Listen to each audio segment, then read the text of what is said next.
ఆకాశంలో కూడా ప్రకంపనలు వచ్చాయి. అంతరిక్షంలో కూడా స్పేస్ క్వేక్స్, ఎర్త్ క్వేక్స్ అని భూమి మీద వచ్చినట్లని పిలుస్తున్నారు. అంతరిక్షంలో వచ్చిన వాటిని స్పేస్ క్వేక్స్ అంటున్నారు. ఏమంటే భూమి మీద వస్తే అంతరిక్షంలో ఎందుకు రావాలి?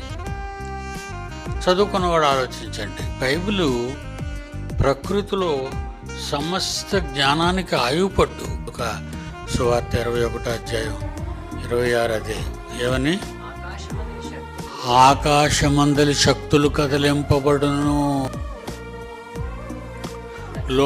మీ లోకం మీదకి రాబోచున్న వాటి విషయమై భయము కలిగే మనుషులు ఎదురు చూచుచు ధైర్యము చెడి కూలుదురు.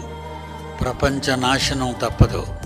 ఇవన్నీ ప్రపంచ నాశనానికి ముందు జరిగే భూమి మీద ఈ నిదర్శనాలన్నీ మీ రాకడా, మీ పోకడా, యేసు రాకడా, మీ పోకడా సిద్ధపడుతుంది అని చెప్తున్నాడు.